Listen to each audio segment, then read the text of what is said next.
guys, what is going on? Thank you so much for tuning in. I always appreciate your time, energy, support. Welcome to my channel, Purusha Intuitive. I am Deborah, founder and owner of Purusha Holistic Wellness. So if you've been following along in the videos, you know I'm incredibly passionate about everything health and wellness. I really believe that it is something we can all achieve, right? Unfortunately, we have kind of lost sight of that modern day. You know, there's a lot of blessings that come with technology and advancements, 100%. But sometimes it can really be counterintuitive to our health and well-being, right? Especially when we pick apart, dissect, isolate things and fixate and focus on those specific things instead of the whole, you know? And we've really gotten accustomed in the modern world to doing that, you know, whether that's through fast food, these rigorous diets and exercise, you know, this highly stressed go mentality, just kind of like, you know, life at this accelerated pace, you know, not good, bad, right, or wrong. Part of being in this modern world is learning how to live and navigate. You know, I'm probably a little bit more old school. I still miss the analog days of just, you know, taking a walk, like not having my phone on me at all times. I mean, I didn't even have cell phones growing up. So, you know, it's just a different type of vibe that we all have to learn how to navigate, right? Not good, bad, right, or wrong. It just is what it is. And obviously health and well-being is a huge central focus, right? We learn a lot, we hear a lot of different concepts and ideas about what it means to be healthy and well. I have been in the health industry for over 20 years now, and what I think makes the most logical sense is Ayurveda. Ayurveda is one of the oldest forms of natural medicine.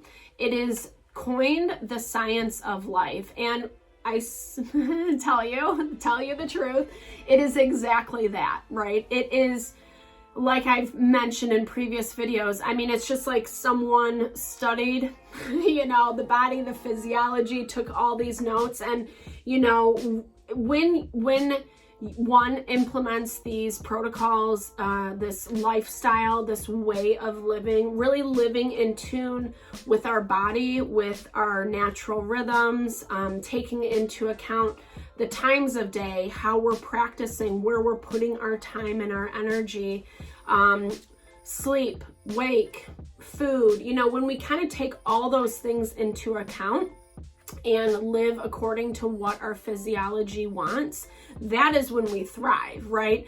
Not spending 5 hours at the gym or, you know, like salads only, super restrictive diets. Anytime we are restricting, limiting, forcing our body to, like, you know, these intense extremes, it's actually creating more stress. And what does stress do? It degenerates our cells, you know? It is not, like, it is the worst thing. Like, there have been multiple studies just about how stress really affects our body. Ayurveda is more of a proponent of, you know, like easier exercise, so to speak, yoga asanas, walking. Obviously, it is contingent on your dosha. So the doshas are the 3 different well, they're not elements, they're broken down. They govern, the 5 different elements are broken down into 3 doshas. Look into the previous videos I've done around well-being, and you know, you'll get the information there. I don't want to reiterate too much, but you know, when we do have a hardier constitution, what I was saying is, yeah, we can be a little bit more intense with our workout regime. You know, maybe running, maybe we need to do like sports, or, you know, kind of getting that energy out. That's a little bit more applicable to a Pitta or Kapha type constitution. But Vata, you know, it's air, it's movement, it's transportation. That's kind of where you're already predisposed to be utilizing all your energy as a Vata person. So going to the gym and running for an hour doesn't really make sense because you're already expelling a lot of that throughout the day. And that's where, you know, it's interesting. I've been thinking a lot about this, especially as I've gotten into Ayurveda as a way of life. You know, like if we overeat, for instance, let's just take that as an example. We overeat and then we go to the gym to work it off. It really doesn't make sense. I mean, yes, you're burning calories, so therefore your body is going to burn whatever you ingested. But there's still that other end of over-consuming, stretching your stomach bigger than what it needs to be. And just because you go to the gym and run it all off, it doesn't mean that, you know, like your body's not affected. It just means that maybe it will metabolize it a little bit quicker. But that concept of over-consuming, like it's the extremes, right? You over-consume and then you go work it off, right? Instead of just living that balanced road of, well, I'm going to listen to my body with how much I can consume when it's full, and then I can take a nice gentle walk, and that's enough, right? So why I'm talking a lot about this is because we're moving on to the next element of fire. And fire in Ayurveda is all about our transformation process. It's about what we take in and then how our body is able to process that, essentially, how it works to break it down, take what is nutrients and eliminate what is toxins, right? And so obviously fire is going to be located in our stomach. It's what Ayurveda deems as our Jathar Agni. Agni is digestive fire. It's our body's ability to metabolize, right? And you know, like obviously being in shape helps metabolism, but it's not that same concept of how we think about it in the West, right? Metabolism is the process of transforming, right? It is what helps, like I said, our body convert substance into nutrients in order for it to utilize. It's not about being like so tightly wound or, you know, like I was saying, running an hour a day that like all the weight falls off. Yes, they do work hand in hand, but this is more about how we feed ourselves, what we're ingesting, how hard our body has to work. That's where the metabolism comes into play, right? So I've talked about in the, I think it was in the first video when we touched on just well-being and the elements. All of the elements are subsequent of one another. So they start at ether, they go to space, then to air, then to fire, then to water, then to earth. We talked about how ether is governed by sound, air is sound and touch, and then so fire is sound, touch, and vision. It's our sight. Pitta in Ayurveda governs our, Alochika Pitta is the subdosha that governs our eyesight. And that means our ability to have a vision for ourselves. You know, on an energetic level, it's that ability to see what things are going to look like long term, like knowing our direction, making smart decisions for ourselves, and not just kind of willy-nilly, you know, like throwing something out there and hope it works, right? And a lot of that is our ability to digest what is going on in our environment. So we all know life can be challenging, right? It's mucky, people are messy, we all get triggered, we all have egos, we all have stories, experiences of people doing us wrong, etc. We create blockages, you know, we hold people at a distance. There's a myriad of things, right? The value of choosing health and wellness for our own life eliminates those things slowly but surely, right? But again, like our ability to remain grounded in ourselves, like if someone treats you shitty, your ability to remain grounded, say, you know what, it wasn't about me at all. It doesn't make me feel less about me. It actually says more about them. That's a healthy way to digest and transform what that situation was that you ingested. But in the same scenario, if we sit there and we go, well, maybe they didn't mean it, or that asshole, like whatever. Like if we're reacting more out of that ego-based response, we're not digesting it. We're not acknowledging this was messed up. That person, probably I wished, thought, hoped that they would, choose different things, but they didn't, etc. So it can really kind of throw us off, like I was saying. And so if we can't, if we can't process appropriately, then again, that's where we start blocking things. We start blocking our channels. Disease starts accumulating with that concept that our mental, emotional, spiritual body is really where the root of disease starts before it manifests physically. And if we're in that scenario over and over and over again, and we choose not to deal with it in a healthy way where we can, even if it is painful, grieving it and then letting it go and release. If we can't do that, then again, where's it going to go? Where's it going to get stored, right? We're going to push it down into whatever area feels, the most comfortable so we can move on. So this concept of fire, like I said, it's located in our mid region where we have our stomach, our intestines, the liver, the pancreas, etc.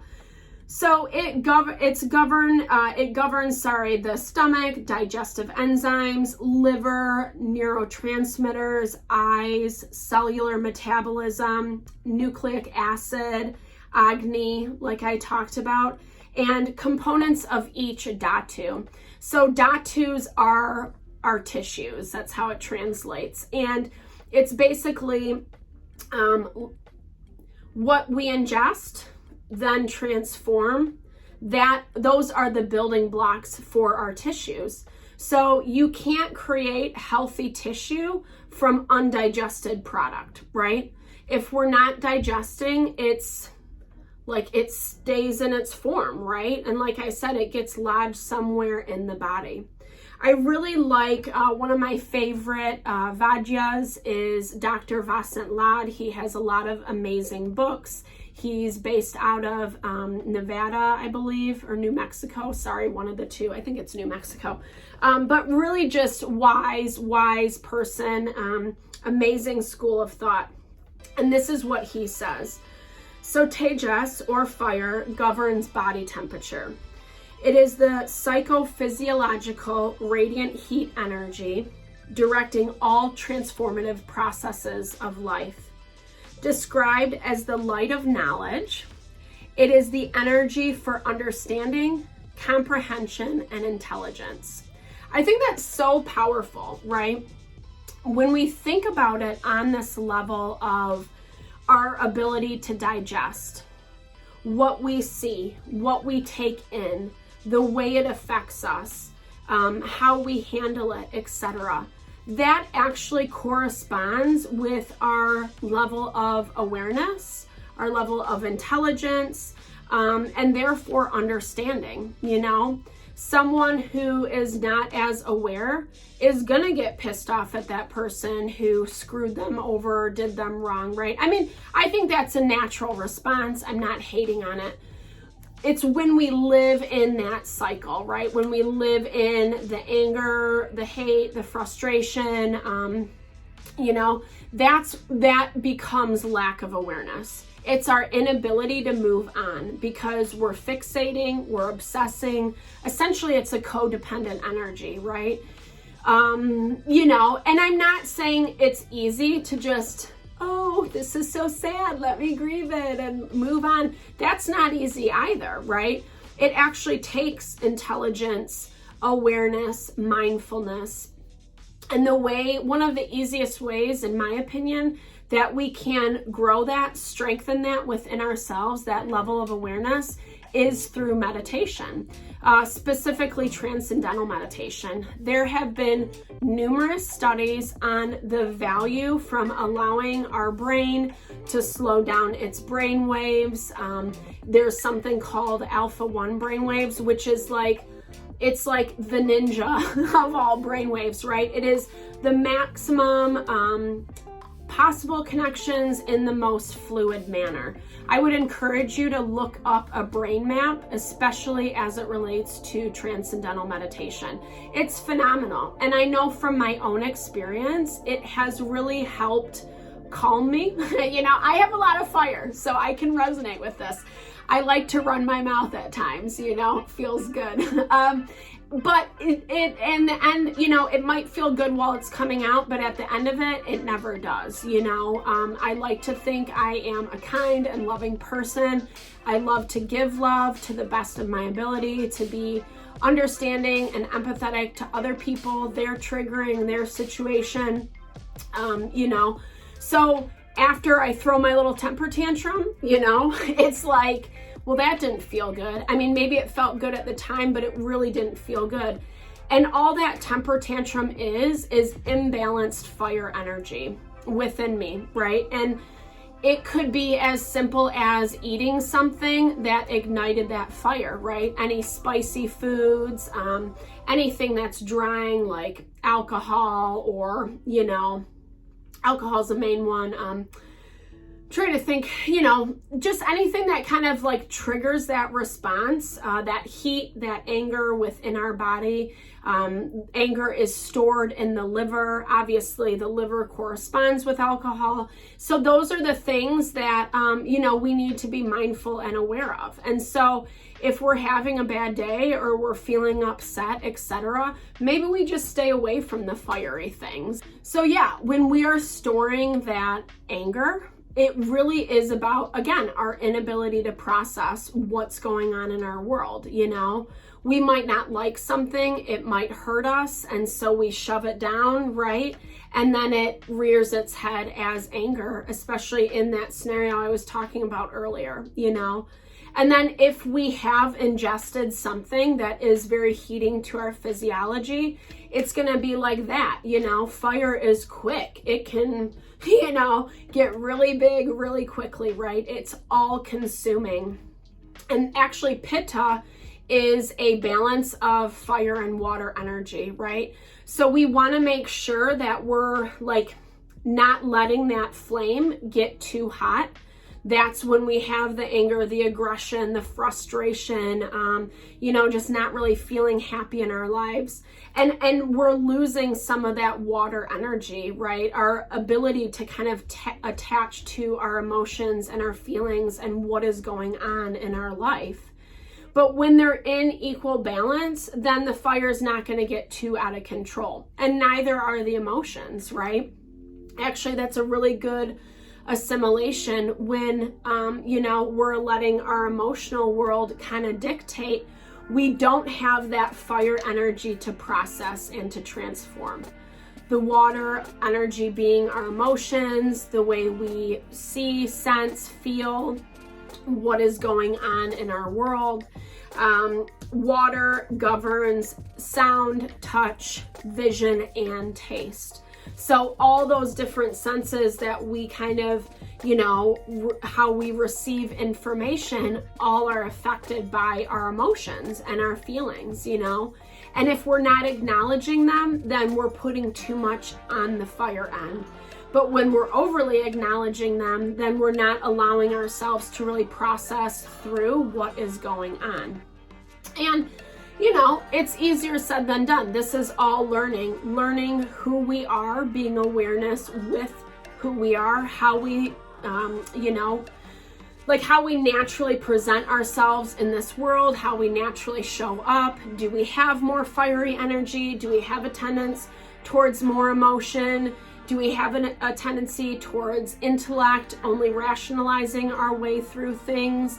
None of those things are good or bad, right? It's finding ways to have balance, right? That's what this is all about. When we live in balance, in harmony, when our physiology is balanced, that is when we are happy, well, and fulfilled, you know? That is when we feel our best, we look our best, we are kind of in, again, living that balanced middle road.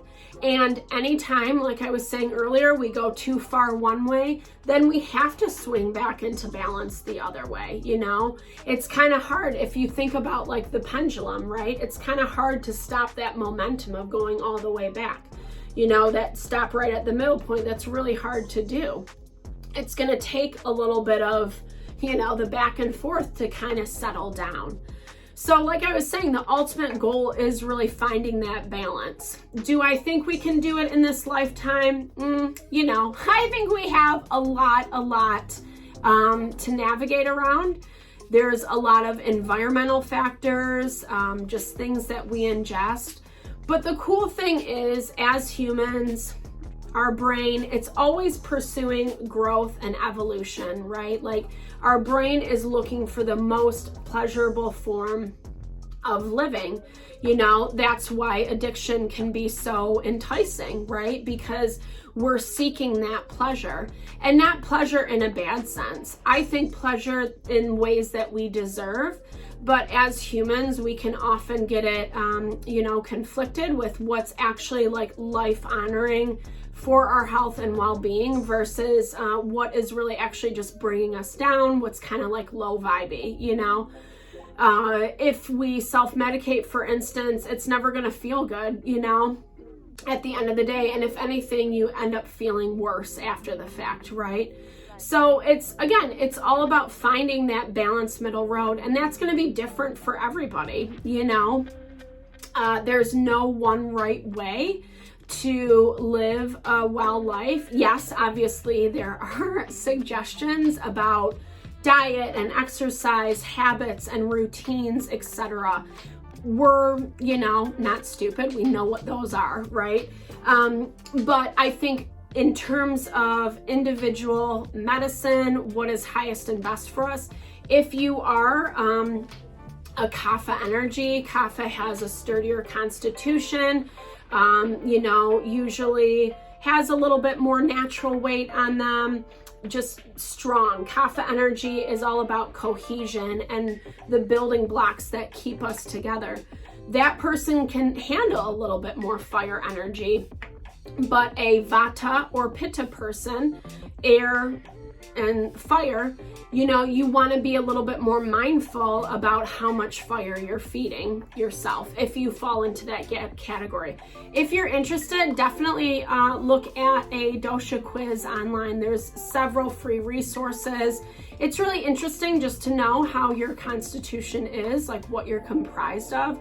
Because like I said, it's the key to staying balanced in a very easy and natural way. Bringing ourselves back into balance, like we were talking about with that fire energy, it's all about bringing in a little bit more water, you know, and maybe some earth energy that helps ground and stabilize us as well, so it doesn't get too out of control. And that's way easier to think about it in that regard versus like, oh, well, I gotta run, you know, 1,000,000 miles at the gym and like crossing your fingers hoping that the weight comes off. We have all been in that situation where we plateau, where no matter how clean our diet is, how much we're working out, how much we're doing the right things, it's just not budging, you know? And we'll talk a little bit about food in future videos of just kind of how to navigate those waters. But what I love about this, like I said, is it's way easier to find what kind of balance we need when we're looking at things through that lens, through that perspective of the 5 elements. So I really appreciate your time and energy always. Thank you so much for listening. I would love to hear your thoughts on, you know, how this might present in your life, or, you know, what you think. You know, I love feedback. I love cultivating community, conversation, connection, etc. So definitely drop some comments below. I offer Ayurvedic consultation services as well as several other things. So check out what I provide if you're interested in some personal services. Otherwise, make sure to like, share, subscribe. Check out the other content. I would love to have you a part of the community. Thank you again for your time and energy. Lots of love and blessings.